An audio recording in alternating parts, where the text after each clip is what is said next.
Hello दोस्तों, सब बढ़िया होगा। मेरा नाम कुमार है, टिप्स बाय कुमार में स्वागत है आपका। और मैं बस यही कहना चाहूँगा, कल पेपर है, टेंशन ना लो, सब हो जाएगा, पैनिक नहीं होना। जाहिर है पैनिक हो गई, हिंदी का पेपर है, पूरे साल कुछ नहीं पढ़ा। समझूंगा मेरे जैसी हालत थी। इस टाइम पैनिकनेस होती है कि लग रहा होगा ये पढ़ लें, वो पढ़ लें, सब पढ़ लें, लेकिन नहीं, टाइम वेस्ट नहीं करना ज़्यादा पैनिकनेस में। हाँ, हमें उतना ही सोचना क्या क्या करना है। कि मैं सोच रहा था कि आपको टिप्स बता दूं कि आप टाइम मैनेज कैसे कर पाओ। कि हिंदी का पेपर है, मुझे लग रहा है कि आप बिगाड़ोगे टाइम, तो टाइम मैनेजमेंट का मैं तो थोड़ा सोचा हूँ, बता दूँ आपको। और ये बता दूँ कि पेपर को अटेम्प्ट कैसे करना है जिससे मैक्सिमम टू मैक्सिमम मार्क्स आप गेन कर पाओ, लूज़ नहीं कर पाओ। क्योंकि हिंदी में हमें ग्रामेटिकली मिस्टेक्स को कम करना पड़ेगा और अपने मार्क्स को गेन करना पड़ेगा कि हम कहाँ पे कर पाएँ। तो टिप्स से स्टार्ट करते हैं। पहली टिप से, अरे बड़े भाई समझ के बात करो। मैं जो बताऊंगा उसे फॉलो करना या फिर उसे 2-3 बार सोचना कि हाँ सही बता रहे हैं, ये ठीक है कि नहीं। ये नहीं कि हाँ किसी की भी बात सुनी, किसी की भी फॉलो कर लिया, बात ऐसी नहीं है। बात है कि उसमें 10 बार सोचो, हाँ इन्होंने सही बताया, हाँ काउंटर करो, हाँ ठीक है ऐसा होगा, सोचो उसको 5 बार। ये नहीं कि हो गया, हाँ उन्होंने कह दिया ठीक है। हाँ, मैं ये कहना चाहूँगा कि आपको पता है कि हमारे पास सेक्शन ए है, सेक्शन बी है, सेक्शन सी है, सेक्शन डी है। 4 सेक्शन है। 4 सेक्शंस को अच्छे से करना। टोटल टाइम आपके पास होता है 3 hour. Reading time 20 minutes approx. उसी में साइन वगैरह लेने आ जाते हैं कि ये कर दो, वो कर दो, टाइम बर्बाद करते। मेरे पेपर में हुआ था। खैर, क्या हो गया, खैर कि छो आगे बताता हूँ कि क्या क्या करना आपको। मेरे हिसाब से आपको अपना रीडिंग टाइम में जो भी आपको 20 मिनट्स मिले,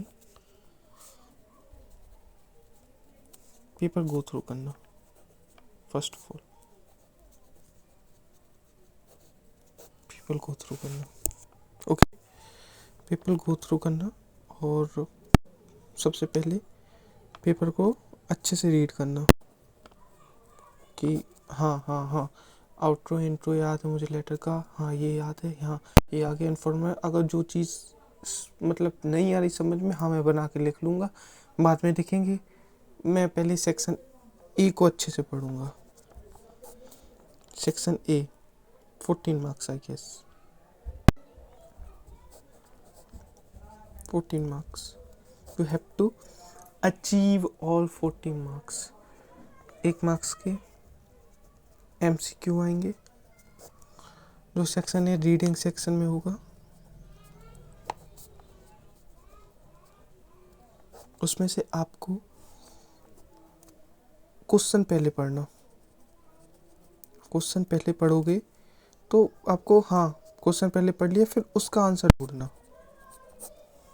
क्वेश्चन का आंसर ढूंढना, ये नहीं कि पैराग्राफ पढ़ने चले गए, फिर उसके बाद क्वेश्चन पढ़ेंगे, उसके बाद फिर आंसर ढूंढेंगे, टाइम वेस्ट होगा।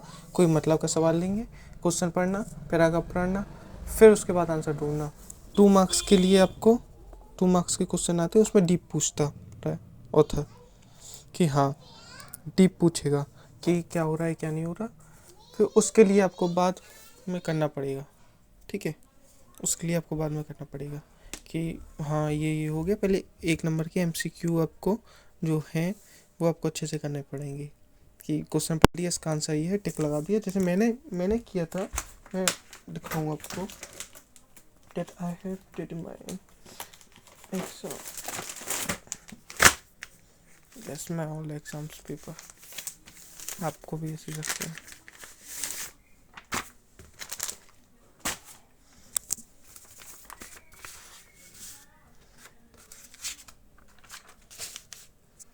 Section A 14 marks. ये क्वेश्चन ये है, कभी पूर्व निर्मित मार्ग का अनुसरण क्यों नहीं करना चाहता। ये क्वेश्चन आपको मिल जाएगा कि हाँ ये ढूंढ लोगे, ये आप ढूंढ लोगे। नैतिक मूल्यों का ज्ञान, ये आप ढूंढ लोगे कि हाँ ये सबसे पहले ये करना आपको, ये एक एक नंबर के। फिर ये क्वेश्चन आएंगे, शिक्षक को पथ प्रदर्शक क्यों कहा जाता है। फिर ये क्वेश्चन को आपको करना पड़ेगा। इसके लिए आपको अपने मन से ढूंढना पड़ेगा आंसर कि हाँ, जैसे मैंने किया था कि ये मिला, मैंने टिक लगा लिए थे सबसे पहले। गुरु को और दूर रखता है, मैं सबसे पहले देखा था हाँ शिक्षक कहाँ है, शिक्षक ढूंढो। पैराग्राफ में हाँ शिक्षक मिल गया, फिर उसके ढूंढो क्यों कहा गया। मैंने उस कीवर्ड को ढूंढा, कीवर्ड ढूंढने के बाद आंसर मिला। ऐसा नहीं कि आप पूरा पैराग्राफ पढ़, टाइम निकल जाएगा, टाइम वेस्ट होगा, मत करना प्लीज़, पूरा ऐसा नहीं करना। फिर आपको आपकी मर्जी, आपको जो करना मैं तो यही कह सकता हूँ। और सेक्शन ई से section B, section B grammar, grammar आ जाएगी, टेंशन मत लो। बहुत अलंकार आ जाएंगे, आपको पद परिचय आ जाएगा। आपको अगर मिनिमम 75 नॉलेज 60% नॉलेज है तो आप आराम से 6 to 7 मार्क्स अचीव कर लोगे। और सैम्पल पेपर्स आपने देख लिए होंगे, मैं लास्ट वीडियो में कहा था, अगर नहीं देखे हो तो अभी भी टाइम है, देख लेना प्लीज़। सैम्पल पेपर्स देखना 2025 का, 2026 का सैम्पल पेपर, क्वेश्चन पेपर नहीं, सैम्पल पेपर प्लीज़। और क्वेश्चन पेपर भी देख लेना 25 का, क्योंकि पहले से तो फिर सब चेंज हो गया। 2025 में नया पैटर्न आ गया था हमारे में। और ये कहना चाहूँगा कि section C most important section, 30 marks. इसमें आपको ग्रामर मिस्टेक मत करना प्लीज़। जो मैंने की थी तभी मेरे 10 मार्क्स गए हैं कि शायद मैंने कट्स ज़्यादा लगा दिए, एक दो क्वेश्चंस के आंसर्स में कट्स ज़्यादा लग गए थे। तो फर्स्ट इम्प्रेशन जो अच्छा होता है ना टीचर का, वो बिगड़ जाता है। तो कट्स कम रखना, राइटिंग को प्रॉपर रखना। अगर आपकी राइटिंग अच्छी नहीं है तो स्पेस ज़्यादा दे देना, सीट्स मिल जाएंगी, पैसे दिए हैं, स्पेस ज़्यादा देना। अगर राइटिंग सही नहीं हो, अगर राइटिंग अच्छी हो तो अच्छे से लिखना, ठीक है। और सेक्शन सी में आपको ये होगा कि सेक्शन सी में आपको टाइम देना पड़ेगा कि सेक्शन सी ये है। इस सेक्शन सी वीडियो ज़्यादा लंबी नहीं करूँगा, टाइम निकल रहा है। सेक्शन सी ये आपको करना पड़ेगा सेक्शन सी में। ये है सेक्शन सी, ये क्वेश्चन आंसर है, ये क्वेश्चन आंसर। इसमें आपको टाइम लगेगा, इनमें आपको टाइम लगेगा। तो आप पहले क्वेश्चन पढ़ोगे, फिर सोचोगे आंसर, फिर लिखोगे, फिर लिख रहे फिर कट करोगे, नहीं ये नहीं करना। क्वेश्चन पढ़ा, एक समरी आ गई आंसर की, हाँ हाँ हाँ ये हुआ था हाँ, फिर लिखो। ये नहीं कि क्वेश्चन पढ़ा तुरंत लिखने बैठ गए, नहीं वो नहीं करना। क्वेश्चन पढ़ा, हाँ ठीक है ये हुआ तो क्वेश्चन में, ये हुआ था आंसर, हाँ ये आंसर ये, फिर लिखो, जिससे कट्स कम होंगे, इम्प्रेशन अच्छा रहेगा, मार्क्स ऑब्वियसली अच्छे आएंगे। ये करना। और मिनिमम 30 वर्ड्स हैं तो 30 वर्ड्स तक नहीं लिखना, थोड़ी ज़्यादा लिख देना, कुछ नहीं होगा। ज़्यादा लिख देना, टीचर्स का इंप्रेशन ज़्यादा जाएगा। 3 से 4 लाइन लिख देना, मैंने भी यही किया था, ज़्यादा लिख दिया था। मत करना, गलती मत करना प्लीज़। मेरे बैक ऑफ माइंड में यही है कि आप गलती करोगे। रचनात्मक लेखक, सॉरी हिंदी छोड़ दी है मैंने, अब हिंदी छोड़ दी है, लेकिन हिंदी में 90% मार्क्स आए हैं, इसलिए कह रहा हूँ। ये क्वेश्चंस मैंने बताए हैं, ये क्वेश्चंस आउटरो इंट्रो याद कर लेना। बीच का जो भी हो अपने मन से लेटर पढ़ा, back of the mind answers बनाया कि हाँ ये कर लिया मैंने, हाँ अच्छा आंसर्स का ये होगा, अच्छा आंसर्स का ये होगा, हाँ इसका आंसर ये होगा। तो you have to do it. there's nothing that you are worrying about the papers. That you can do it, man. Why are you worrying about the paper? It's just a paper, and you can. I'm damn sure that you can do it your best.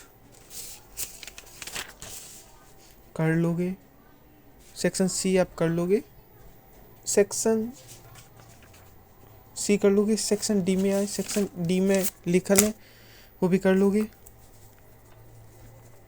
Section D भी कर लोगे. Section D में back of the mind आपको answers बनाना है कि हाँ ये outro है, ये इंट्रो है, ये मैंने बीच का आंसर्स लिख दिया अपने मन से.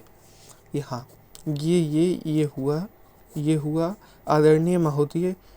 4-5 कीवर्ड्स मैंने याद किए, मैंने डाउन वगैरह लिखा कि हाँ आज्ञा में. लास्ट में एक बात और मैं बताना भूल गया, लेटर में पैटर्न अच्छा लिखना, क्योंकि स्टेप मार्किंग होती है सीबीएसई की. पैटर्न अच्छा लिखना, इस साइड ये होगा, इस साइड ये हो गया.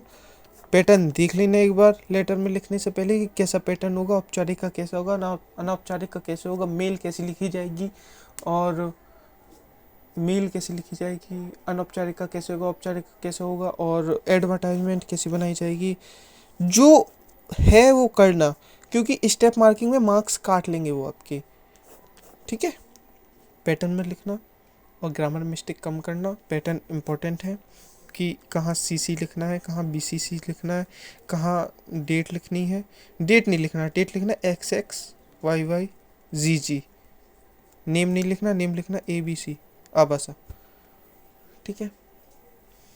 और जो भी अच्छा लगे कर लेना. All the best for the next paper and I'm preparing for your SST paper कि मैं कुछ बता पाऊँ SST के लिए कि मैंने जो गलती की थी आप नहीं कर पाओ. Thank you for watching this video. I hope you can do it your best. I hope कर लेना अच्छा. Best. Thanks.